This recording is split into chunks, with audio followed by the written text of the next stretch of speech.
FM Mercury, sahabat, dan tadi saya sudah mengingatkan pada Anda bahwa di pukul 1 hingga 2 siang di hari Senin 2 minggu sekali hadir rumah manajemen yang bisa Anda ikuti, sahabat. Kerjasama dengan AMA Indonesia Surabaya yang menghadirkan tema berbeda setiap minggunya untuk kita bersama-sama ya belajar berkaitan dengan seperti apa managing yang baik, seperti apa manajemen tersebut di rumah manajemen ini, dan sudah hadir dua narasumber saya untuk kita ngobrol berkaitan dengan managing startup. Ya, Anda bisa stay tune sahabat melalui aplikasi On Ears ataupun juga di websitenya Mercury di www.mercuryfm.id untuk mendengarkan perbincangan rumah manajemen ini. Dan Anda juga bisa bergabung bertanya bersama dengan narasumber saya melalui line telepon di 5620096 atau di WhatsApp call dan juga WhatsApp Messenger di 81733096.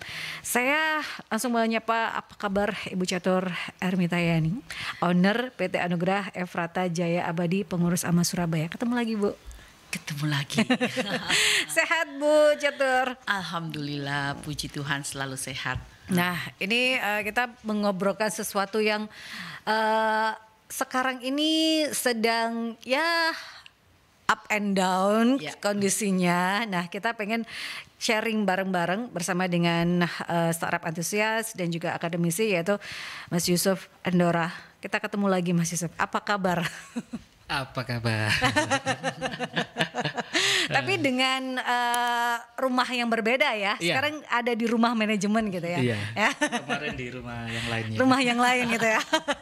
Pintu yang berbeda. Pintu sebelah. Tetanggaan. Beda rumah tetanggaan. Bu Catur, kita akan membahas berkaitan dengan managing startup ya. Kenapa memilih berkaitan dengan managing startup? Apakah dengan kondisi startup sekarang ini atau bagaimana ini? Pengennya men-sharing karena kalau bicara tentang anak-anak muda atau generasi sekarang melihat sebuah startup itu masih oke gitu ya. Tapi di sisi lain kita melihat di belakang ini kan beberapa waktu terakhir banyak yang bertumbangan. Seperti apa kita belajar bersama gitu ya Bu Catur? Ya, terima kasih sahabat Mercury. Kalau pada kesempatan ini kita ketemu nih sama Mas Yusuf ini. Beliau ini yang menggodok startup ada 1.000 ya Mas Yusuf ya? Iya. Hampir 1.000. Lagi menggodok startup. Lagi menggodok 1.000 startup yang utamanya dari Surabaya. Bagaimana bisa memang tampil benar-benar sebagai pengusaha yang sungguhan bukan karbitan. Banyak yang bilang bahwa startup itu karbitan. Istilah kita zaman lawas ya, karbitan, dikarbit gitu ya. Jadi kalau yang nggak tahu itu kayak misalnya mangga itu kalau nggak mateng, nah dikarbit supaya cepat matang gitu lah. Akhirnya apa? Ya kalau memang enak, manis ya syukur. Tapi kalau pahit ya jadi nggak jadi dikarbit, jadi nggak dimakan. Nah seperti itu juga startup. Jadi kalau memang bahannya memang bagus untuk dikarbit, dia bisa tampil menarik. Tapi kalau ternyata bahannya jelek dipaksa ya tentu akan berbenturan dengan realitas. Nah di sini mungkin Mas Yusuf yang akan lebih memahamin. Tadi sebelumnya kita sudah sedikit curhat-curhatan Mas Yusuf mengenai startup.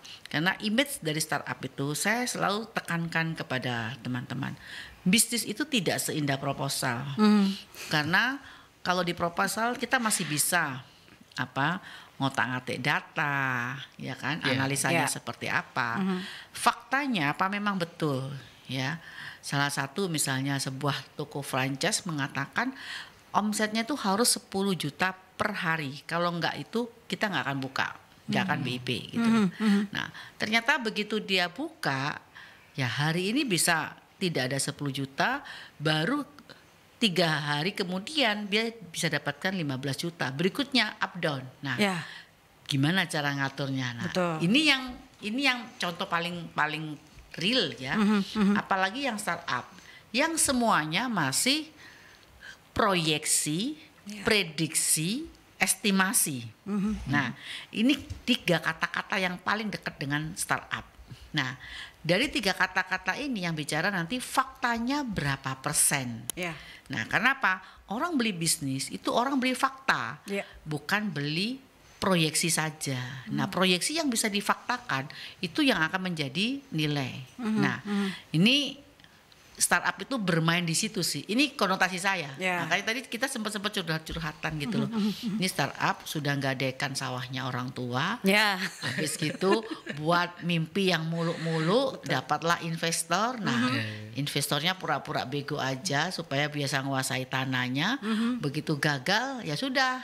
Ya. Jadi belajar dengan membiayai dirinya sendiri. Akhirnya apa? Ya, yang enak investornya dong. Iya. Nah, ini banyak teman-teman tidak ada investor yang baik hati, tidak ada. Monggo Mas itu Yusuf. Mas Yusuf, seperti apa kalau kita bicara tentang startup ya?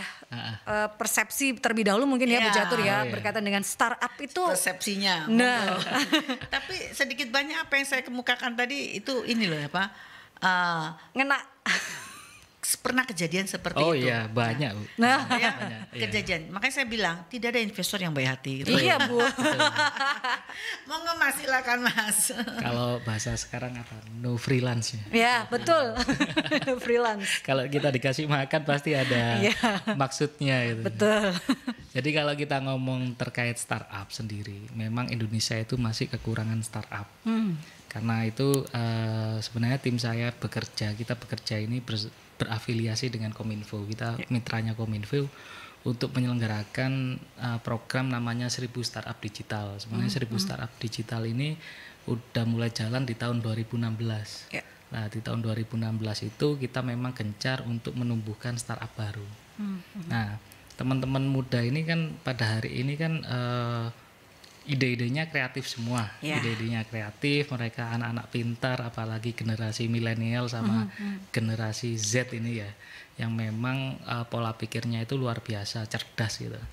Nah, ini perlu kita arahkan untuk mereka itu membangun perekonomian lebih dipercepat. Nah, perekonomian lebih dipercepat ini melalui startup. Nah, startup ini diharapkan nanti tumbuh di seluruh Indonesia, Ya. tidak hanya terpusat di Jakarta ataupun Bandung. Makanya tim kita bergerak di Surabaya ini untuk menumbuhkan ekosistem startup di Jawa Timur, lebih tepatnya ke Jawa Timur. Makanya kita ingin membangun ekosistem itu. Lah kemarin kan banyak fenomena yang hadir bahwa banyak startup yang layoff. Ya. Itu yang mengurangi semangat dan mematahkan keinginan para generasi muda untuk membangun startup. Nah, di situ kita ingin menumbuhkan semangatnya kembali. Jangan sampai gara-gara banyak startup yang layoff, mereka mau bikin startup udah males-malesan. Yeah. Sebenarnya kan banyak hal yang bisa dilakukan. Kalau kita ngomong banyak startup yang layoff, banyak perusahaan juga yang tutup. Kenapa kalian masih membuka badan usaha baru? Padahal startup baru pun masih bisa ditumbuhkan dan masih bisa dilahirkan. Nah, kalau bicara tentang generasi sekarang ya, tadi Mas Yusuf mengatakan bahwa idenya itu kan luar biasa. Ide-idenya banyak muncul, tapi dengan beberapa waktu terakhir ini, wah ide saya, padahal ide tersebut adalah muncul dari keresahan-keresahan Ya, anak-anak betul. sekarang gitu ya, yang membutuhkan solusi. Nah, itu banyaknya muncul startup adalah dari sana. Dan untuk membangun ekosistem yang baik sebenarnya untuk di Kota Surabaya sendiri, Mas, menurut Mas Yusuf seperti apa? Apakah ide-idenya ini sebenarnya banyak, tapi apa yang menjadi permasalahan tidak munculnya ekosistem yang baik di? Itu saya juga terinspirasi karena Mas Yusuf langsung ya dengan Kominfo. Sebenarnya itu benang merahnya di mana? Kan banyak kegagalan. Otomatis kan belajar dari kegagalan tadi itu benang merahnya seperti apa, sehingga rumusan untuk startup yang baru itu kan diharapkan lebih to be real gitu. Ya, mau Mas silakan. Ya, kalau kita membangun ekosistemnya sih kita mulai dari kita sudah ada tempat namanya Markas Indonesia di Surabaya. Markas Indonesia itu bisa dikepoin di Instagramnya markas.indonesia. Di situ kita ingin berawal dari situ, berasal dari situ, teman-teman ngumpul di situ dulu. Kita benar-benar nanti bisa get mentor dari sana, get networking dari sana, sama kita benar-benar bisa sharing-sharing dari sana. Nah, cuma sekarang kan seperti yang Bu Catur katakan tadi, apa sih formulasinya kok banyak startup yang tumbang. Gitu. Karena mungkin banyak dari teman-teman yang sudah punya startup baru mendapatkan pendanaan awal, mereka itu formulasinya untuk gajinya itu luar biasa gede-gede gitu. Nah itu mungkin yang mereka tidak bisa memprediksi dan mereka tidak bisa memperkirakan revenue streamnya tiap bulannya itu berapa sih, kok mereka berani menggaji karyawannya itu gede banget. Apalagi kan sekarang kalau kita ngomong talenta di bidang startup, ketika mereka baru masuk gajinya sudah jauh di atas UMR gitu. Betul. Itu yang sangat fenomenal sekali ya. Padahal masih startup baru dan revenue streamnya masih belum jelas gitu. Kemampuannya pun masih dipertanyakan ya, udah berani. Dan gaji itu adalah sebenarnya daya tarik dari generasi kita untuk masuk startup. Tapi untuk mengembangkan startup itu supaya tetap bertahan itu yang menjadi PR ya. Itu, sekarang banyak bisnis model mereka itu yang belum teruji, tapi mereka itu udah berani mencari pendanaan. Sebenarnya itu nggak ada masalah ketika mereka sudah tahu goal kedepannya itu seperti apa, monetize dari bisnisnya itu mau dijalankan seperti apa. Tapi mereka itu masih belum masih banyak startup yang ngambang juga mau revenue streamnya dari mana, ini kok digratiskan dulu aja nanti gini. Nah padahal ketika pengeluaran terus ada, revenue-nya nggak ada, akhirnya mereka tumbangnya di situ. Apa untuk mengedukasi masyarakat juga belum sepasif model bisnis yang lain ya dari startup ini, karena kan orang persepsinya kalau bicara startup adalah bisnis bakar uang, bisnis yang instan. Kalau menurut Mas Yusuf seperti apa?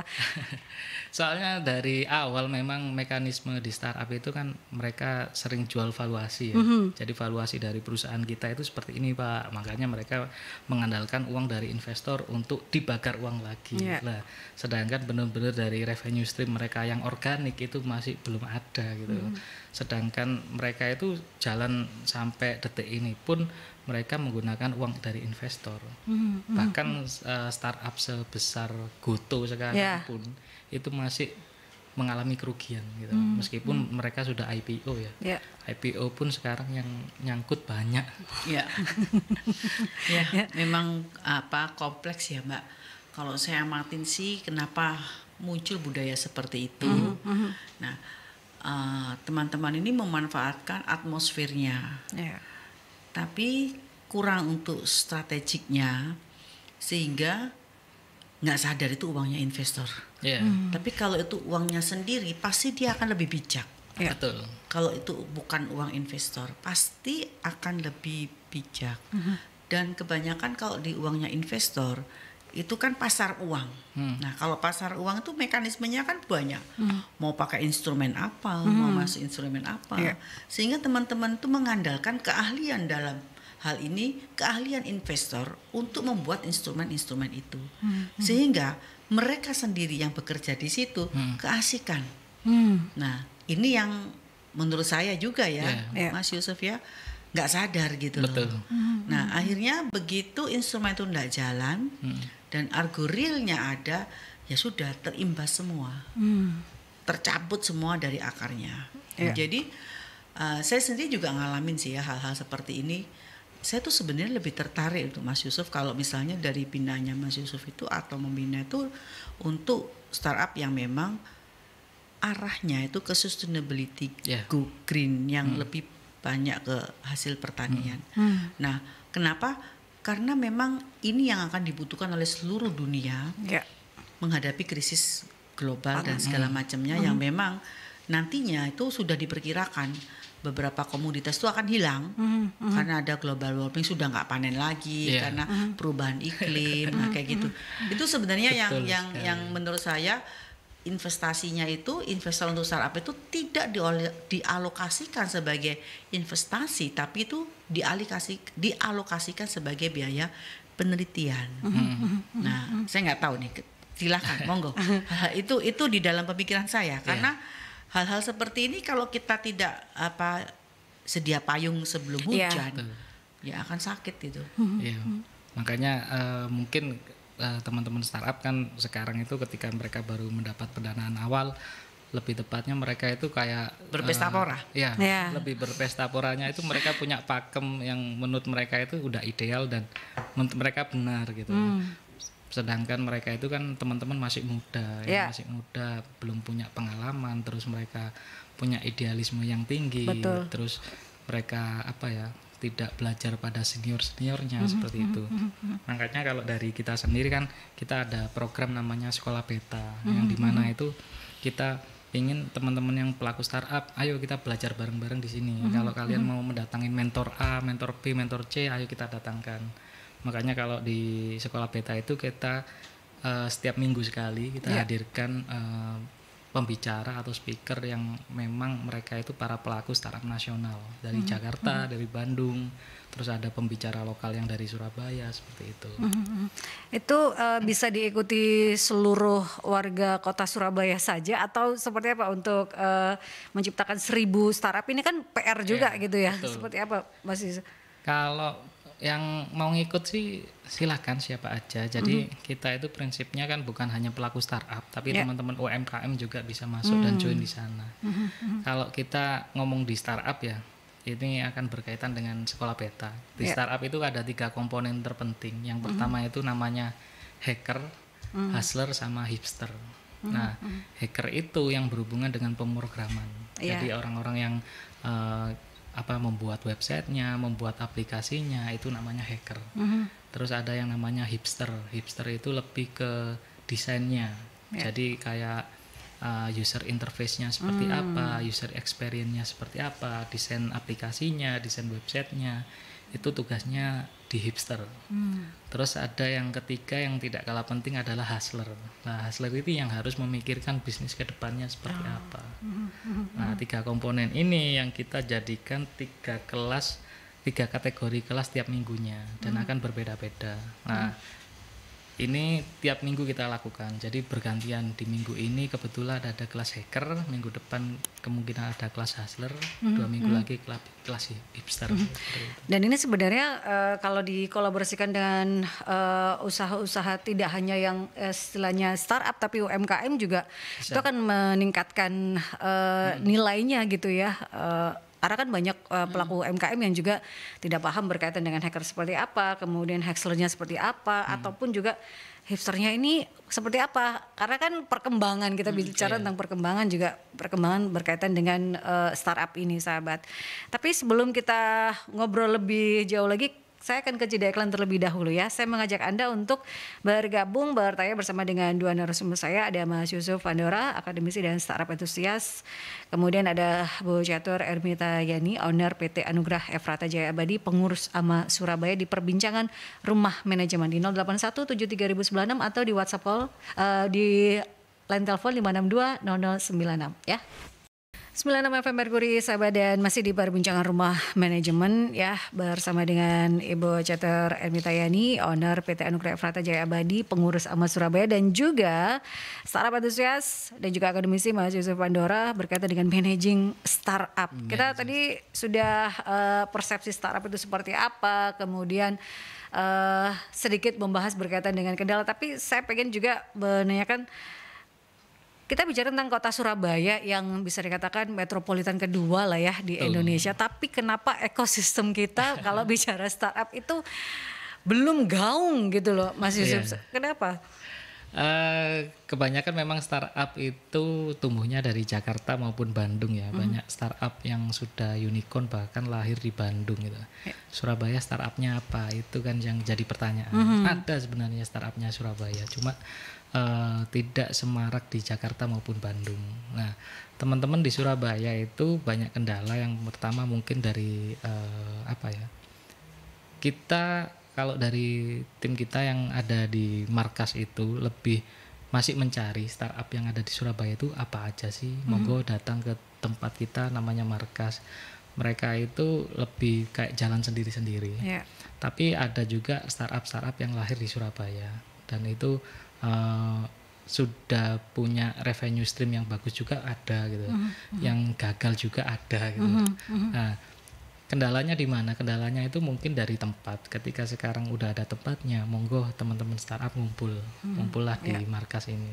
Nah, ketika kalian nanti ngumpul, mungkin kalian bisa sharing-sharing terkait problem kalian di mana. Kalian bisa belajar dari berbagai mentor di situ. Kita soalnya kan ada Sekolah Beta ini yang memang kita hadir di tiap minggu dengan pembicara yang memang mereka itu selaku praktisi startup di nasional gitu. Jadi kita datangkan pembicara dari Jakarta, dari Bandung itu hampir tiap minggu gitu. Minggu ini pun ada berkaitan dengan hacker yang akan ada di Rabu besok. Rabu besok itu kita akan hadirkan kelas hacker untuk menganalisis web yang tren di tahun ini itu seperti apa. Nah, sebenarnya kita bisa belajar banyak di situ. Nah, kelemahannya sendiri teman-teman itu untuk belajar itu masih sulit gitu. Jadi apalagi generasi muda ya, mau belajar itu sulit. Mereka datang ke seminar, datang ke talk show itu kayak ogah-ogahan gitu loh. Padahal ini kita kasih ilmu gratis, kita datangin speaker dari luar Jawa Timur dan mereka sudah profesional di bidangnya, dan ini benar-benar kalian bisa bertanya apapun, bisa mengupgrade skill kalian, bisa mengupgrade wawasan kalian. Cuma untuk mendatangkan teman-teman ya, kalau sekarang kan yang potensi untuk bikin startup teman-teman mahasiswa ya. Untuk menggrab teman-teman mahasiswa datang ke tempat markas ini itu sulit banget gitu. Makanya karena kurangnya keingintahuan atau cueknya tuh kenapa ya? Kalau kita nggak ada ilmu pengetahuan yang kita serap, ya kita nggak mungkin menjalankan gitu loh. Betul. Nah itu kenapa ya kok mereka itu bisa cuek? Ini menurut pengamatannya Mas Yusuf gitu. Soalnya kadang saya juga gregetan gitu ya. Ini loh wis pembicaranya wis wapi gitu kan. Sudah dikasih tools gitu.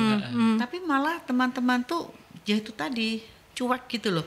Apakah mereka tuh nggak ada semangat belajar? Apa mereka tuh kok nggak ada rasa ingin tahu gitu loh. Kalau kita itu kan, kalau zaman dulu kan kepo banget gitu loh, harus selalu upgrade. Piye iku Mas?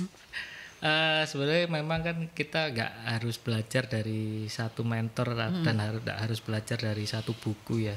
Apalagi di zaman sekarang kita bisa belajar dari manapun. Permasalahannya sekarang kan kita nggak tahu tingkat literasi dari generasi muda zaman sekarang itu sebesar apa gitu. Ketika mereka punya rasa ingin tahu, mereka harusnya belajar, mereka harusnya paling tidak minimal membaca ya. Membaca, belajar dari YouTube pun mereka bisa, apalagi datang ke seminar. Nah, permasalahannya hari ini itu memang mahasiswa atau generasi muda dimudahkan oleh banyak hal.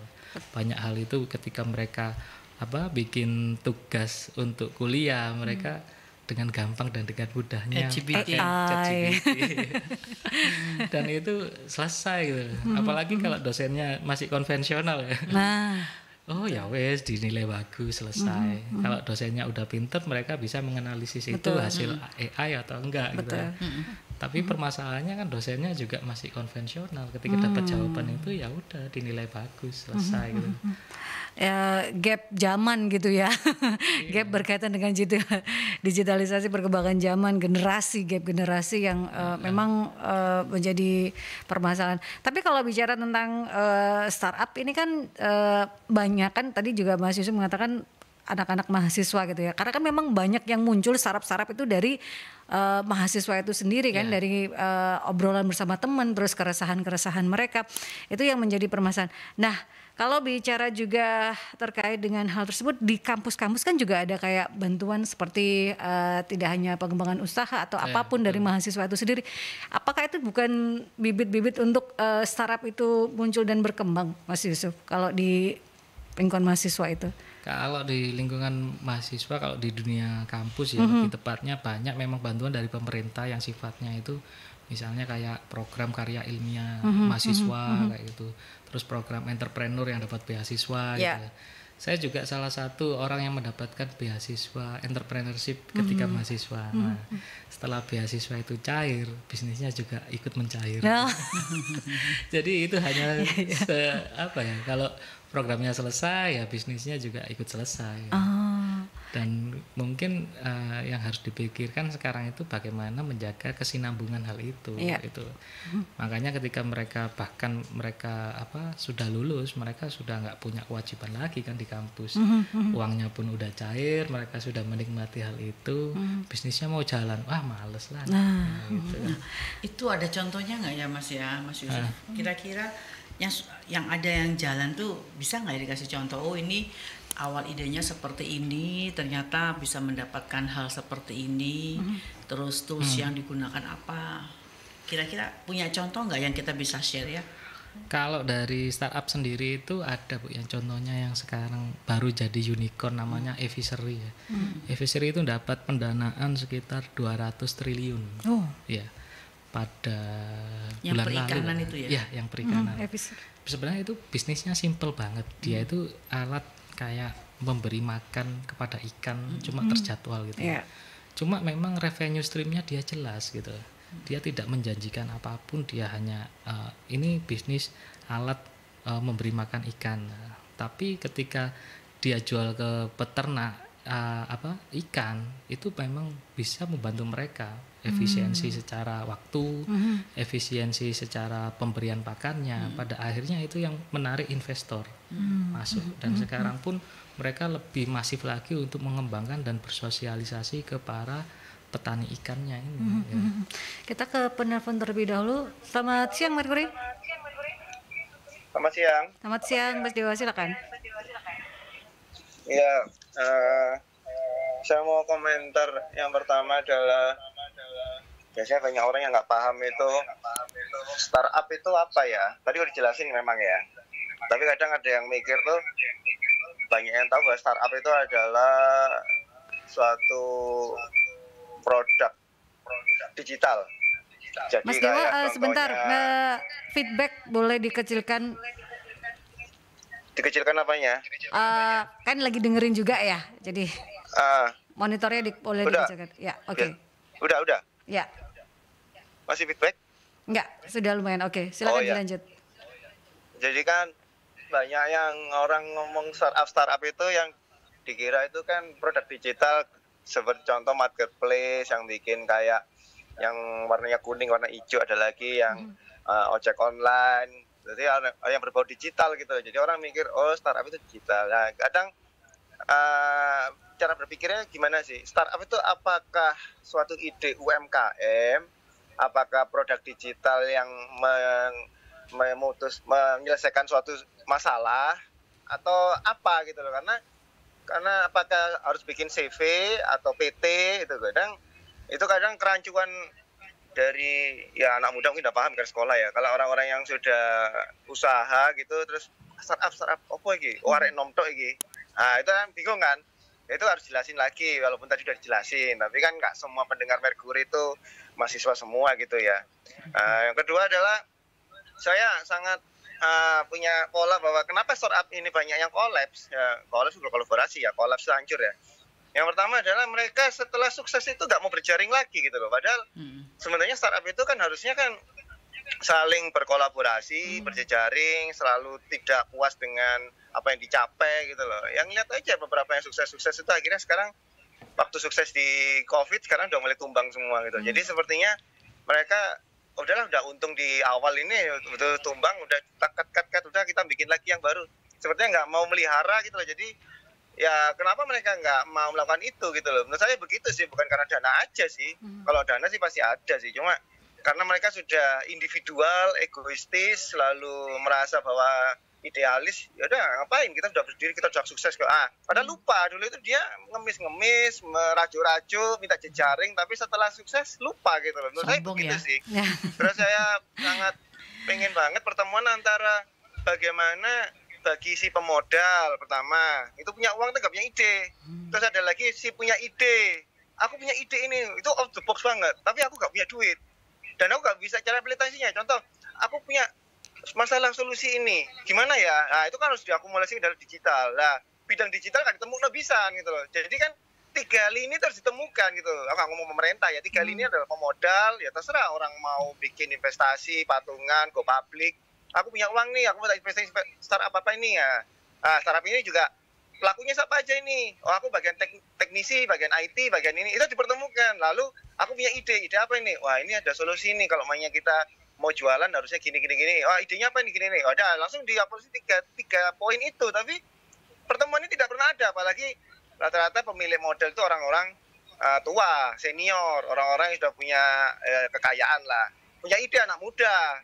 Kalau pelaku berarti orang-orang yang masih energik antara anak muda dan mau masukin masa senior itu pelaku-pelaku yang aktif-aktif. Kadang nggak ketemu gitu loh.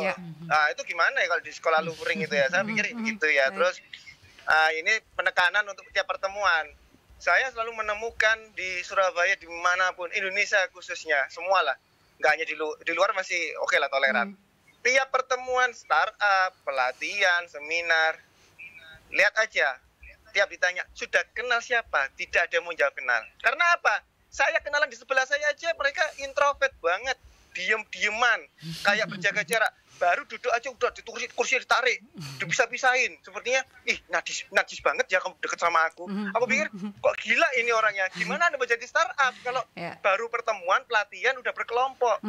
Saya minta masukan, tolong next kalau ada pertemuan mungkin dari ini sekolah beta, mulai dibiasakan. Siapa yang masuk sekarang, tolong keluar harus tahu 20 nama peserta yang kamu kenal. Jangan jaim-jaiman. Mbak, namanya siapa? Maaf. Sana yuk. Kayak begitu banget loh. Karena saya ini mau berjejaring. Anda mau sukses, ya ayo. Saya nggak minta Anda ini itu.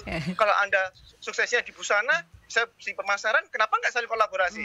Anda sukses di bengkel, saya sukses di bidang untuk branding, kenapa nggak gitu? Tapi enggak, baru duduk aja.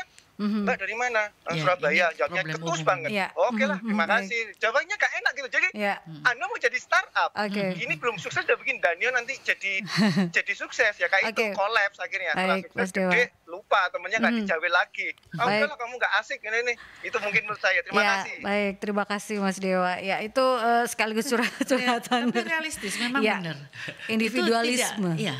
Ini satu kelas saja kadang nggak ada yang kenal, ya kita juga pernah ya, kita sebagai akademisi gitu ya, akademisi itu mereka nggak saling kenal. Jadi saya bilang bisnismu tuh akan terselesaikan kalau kalian berkolaborasi itu satu kelas. Jadi mereka tuh merasa lebih kalau berkolaborasi dengan orang lain daripada dengan peserta. Jadi dia merasa berkolaborasi itu harus dengan yang lebih tinggi, ya kan, harus dengan yang lebih besar. Nah, padahal kalau yang lebih tinggi ya nggak menganggap dia lah. Betul. Nah, ini sadarlah ya para sahabat. Kita jawab satu persatu tadi ya, deretan pertanyaan dari Mas Dewa. Selain pertanyaan dari sahabat Merkuri melalui WhatsApp di 08173096. Yang pertama adalah startup itu kalau di masyarakat adalah persepsinya ada digital ataupun juga marketplace. Itu adalah startup. Itu seperti apa merubah mindset atau image dari startup itu sendiri. Apakah startup itu sebuah ide atau UMKM atau seperti apa, Mas Yusuf? Makhluk apakah? Kemarin saya datang ke pertemuan pertemuan startup regional lah. Yang ngadain itu pemerintah gitu. Saya datang. Namanya saya penasaran ya. Saya datang ke sana. Oke lah, yang datang registrasi selesai, tiba-tiba duduk di sana itu ternyata teman-teman yang datang itu bukan startup gitu, tapi para pelaku UMKM. Silakan barang jualannya ditaruh di depan. Ada yang bawa keripik pisang, ada yang bawa snack-snack gitu, minuman-minuman, minum herbal. Oh ini startup menurut teman-teman pemerintah gitu. Oh kayak gini startup. Dan di materi-materi pelatihan yang diberikan itu berkaitan dengan branding, packaging. Sebenarnya nggak ada masalah. Itu juga ada materi untuk pelatihan di startup. Tapi kalau kita boleh ngomong antara bisnis startup sama bisnis reguler itu ada yang membedakan gitu. Itu terlalu mikro ya. Iya. Jadi yang membedakan ini terkait apa? Kita kan membedakannya kalau bisnis kalau startup sama bisnis reguler itu bedanya kalau startup itu berfokus pada inovasi. Terus bisnis reguler berfokus pada pengembangan produk atau layanan. Nah, itu bisnis reguler. Yang kedua itu startup pasti akan berdampak besar. Jadi dampaknya luas banget. Dan kalau bisnis reguler pasti dampaknya ada yang luas, tapi itu pun perlu proses gitu.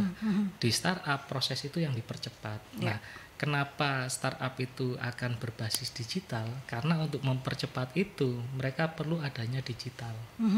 Nah, makanya kebanyakan kalau kita ngomong startup itu startup digital. Nah kayak Evisery tadi, Evisery sebenarnya itu bisnis yang apa ya, basicnya itu adalah masih makan ikan gitu ya. Kalau itu tanpa teknologi pun itu sebenarnya bisa, tapi mereka butuh untuk berdampak secara masif. Makanya mereka menggunakan aplikasi digital. Nah itu baru mereka jadi startup gitu.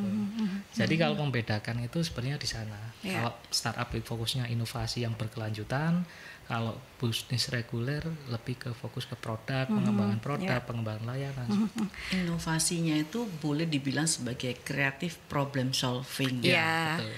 Nah, jadi mungkin yang disampaikan startup di sini, inovasi yang creative problem solving yang bisa diproduksi massal, itu tentu beda dengan yang disampaikan sama Mas Yusuf tadi ya, untuk pengembangan produk, branding. Nah, banyak teman-teman yang tidak memahami esensinya. Jadi startup itu lebih dalam sih, bisnis dan pekerjaannya tuh lebih dalam, penetrasinya tuh lebih dalam. Lah bisa jadi pemerintah juga kurang memahami hal tersebut. Ya, ini ya mau dikatakan apa ya, memang kondisinya seperti itu karena dari pemerintah sendiri antar lintas departemen, antar lintas lembaga juga nggak bisa akur gitu. Jadi akhirnya beda startup yang untuk Kominfo itu kan karena Kominfo makanya dipilih yang seperti ini, digital. digital. Nanti startupnya yang di departemen lagi lah ini yang ini seperti ini. Nah sebenarnya itu kesalahannya juga dari pemerintah sendiri. Ini kalau menurut saya ya Mas Yusuf ya. Sehingga tadi sampai ada Mas Dewa tadi tuh bingung gitu loh, apa ini seperti ini itu. Itu saya setuju Mas Dewa. Jadi yang dijelaskan sama Mas Yusuf itu tadi saya juga sampaikan itu lebih ke creative problem solving yang sifatnya memang bisnisnya ini bisa diharapkan tidak tumbuh seperti biasa-biasa. Wong kreatif kok, masa hasilnya seperti itu kan gitu ya Mbak ya. Jadi pinginnya juga hasilnya juga akan masif gitu. Betul. Contoh seperti makan ikan tadi secara otomatis ya. Kenapa berani bisa langsung kasih sekian triliun gitu. 200 triliun. Salah satunya ya Indonesia ini kan penghasil tertinggi ya untuk perikanan. Jadi itu aja ya sudah, tinggal gimana caranya marketingnya. Karena kita negara maritim gitu ya, banyak lautnya. Ya, nah ini yang perlu kita pahamin juga ya. Ini tadi pertanyaan berikutnya adalah setelah menurut Mas Dewa, kenapa banyak yang tumbang? Karena setelah sukses mereka ini jarang mau berjejaring lagi, gitu ya. Kemudian salah satu contohnya tadi yang dicurhatkan oleh Mas Dewa, saat ikut pelatihan itu teman sebelahnya aja nggak tahu gitu lah.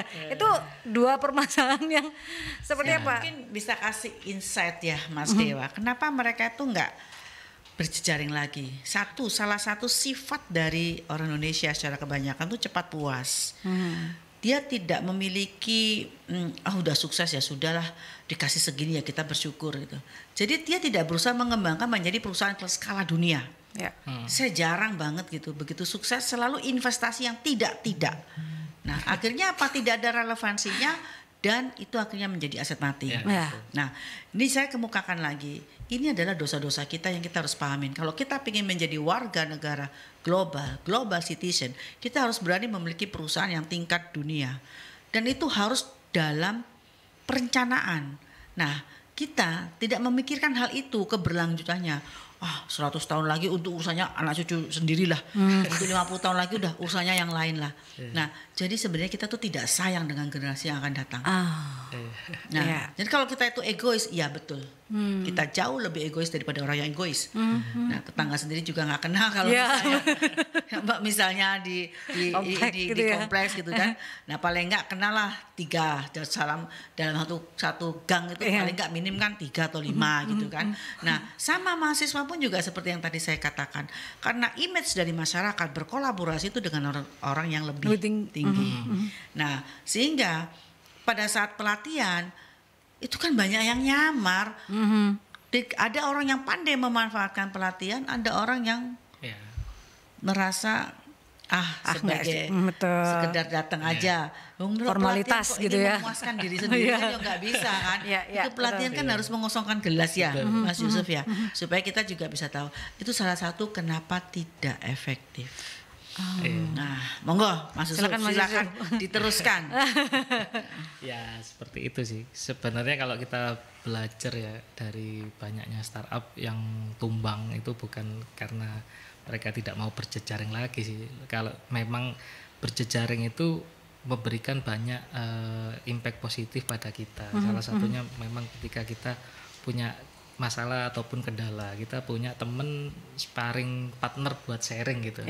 Sharingnya itu terkait bisnis kan, kalau kita sama-sama terkait pelaku startup, kita mendapatkan insight baru dari teman-teman ketika kita punya masalah keuangan, ketika kita punya masalah di operasional, kita bisa sharing-sharing. Mungkin dari sudut pandang yang lain kita dapat jawaban dari permasalahan di bisnis kita. Gitu.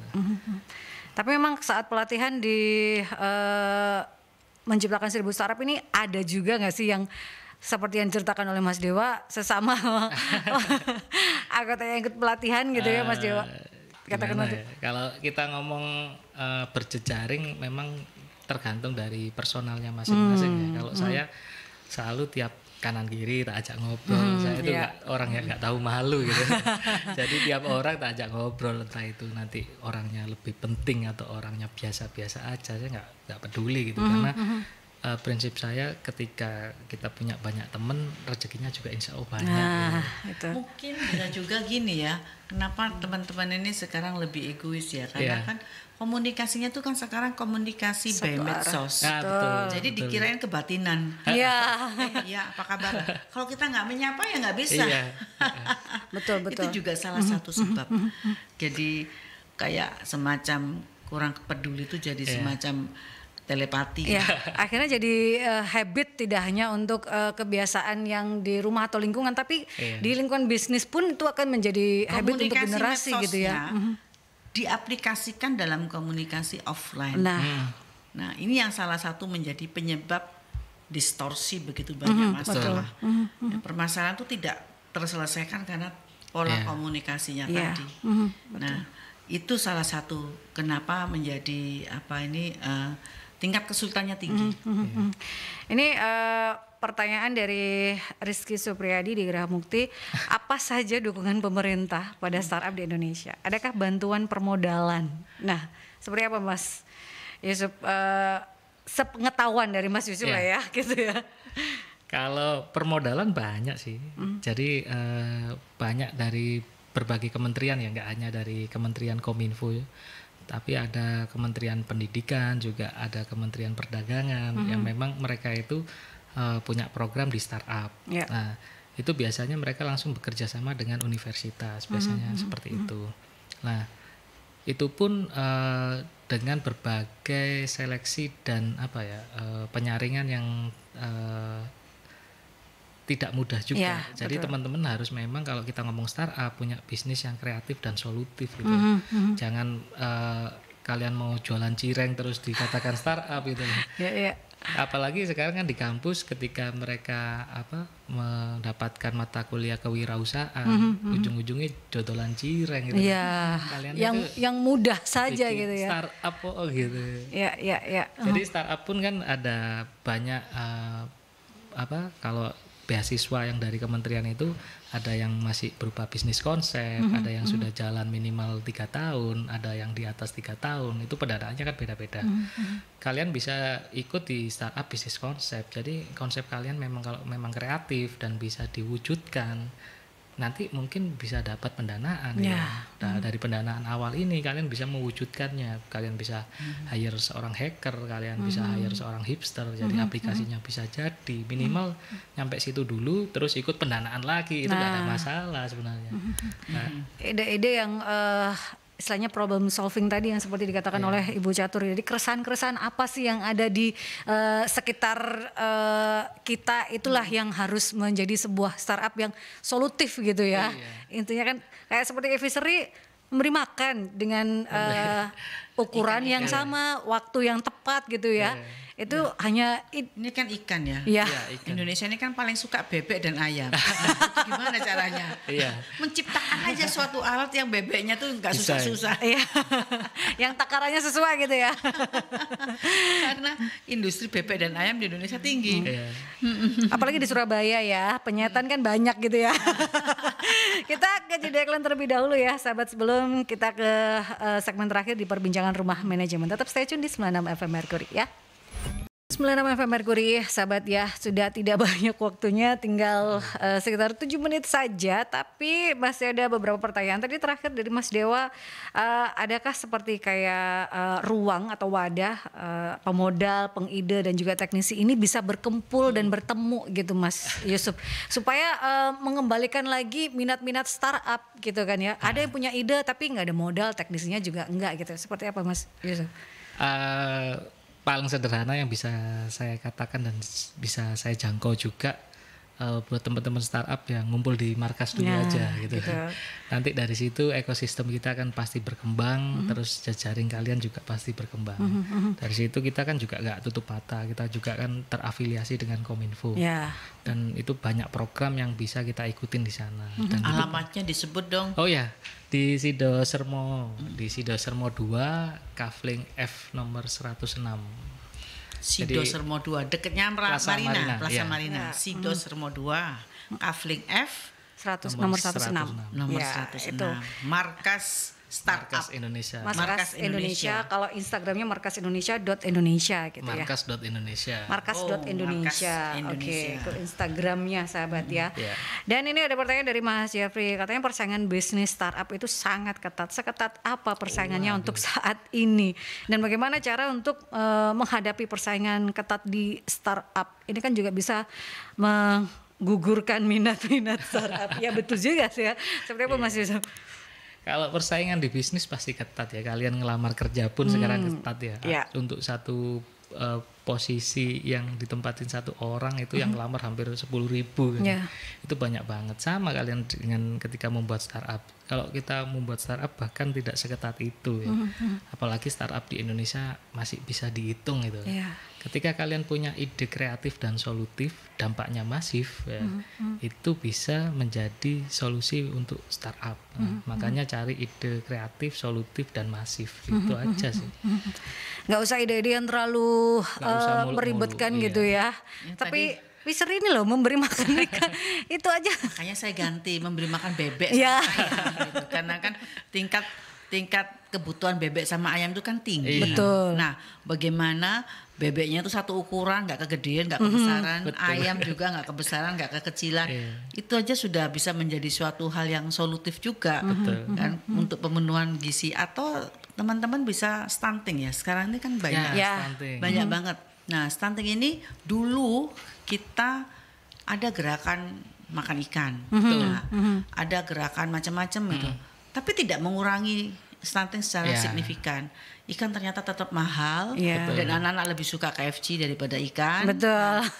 Coba itu dipikirkan juga. Sebenarnya kalau bikin startup di Indonesia itu sangat mudah. Mudahnya kenapa? Indonesia masalahnya banyak. Betul, kompleks. Jadi kalau kalian menghadirkan banyak solusi, itu banyak potensi juga untuk menjadi startup. Saya setuju. Nah, coba nih teman-teman, ini tantangan ya. Yang generasi yang Z yang sekarang itu jangan malas berpikir. Nah, yang solutif gitu ya. Yang solutif. Yang solutif nggak pakai F tapi pakai P. Solutif gitu ya. Kalau nggak solutif tadi diselotip.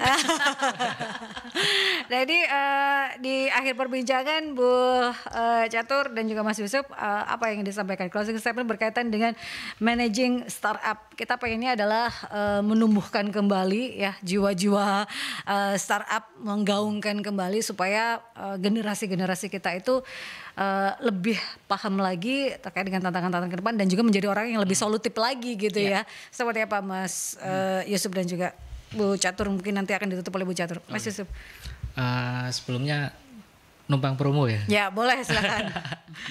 Jadi tanggal 16 besok itu tanggal hari Rabu kita ada sekolah beta kelas luring. Jadi kalian bisa hadir di situ. Nanti acaranya pukul 1.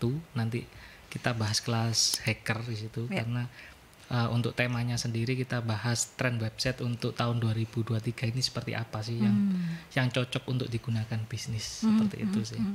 Jadi monggo daftar, kalian bisa daftar di link pendaftarannya di Instagram kita di markas.indonesia. Di situ ada link pendaftarannya. Jadi silakan daftar dulu karena kalau daftar nanti bisa kita siapkan konsumsinya. Ya. Jadi ada snack booknya, nasi kotak, ada tumblernya, wis dapat free, kalian dapat pulang juga dapat ilmu, dapat networking, kurang opo sekarang gitu kan. Ya, manfaatkan networking itu ya. Itu yang harus dilakukan oleh sahabat-sahabat Mercury. Iya. Closing statementnya, oke. Kalau closing statementnya, Indonesia itu negara yang penuh dengan permasalahan, apalagi kita itu punya banyak kekayaan sumber daya manusia dan sumber daya alam yang luar biasa.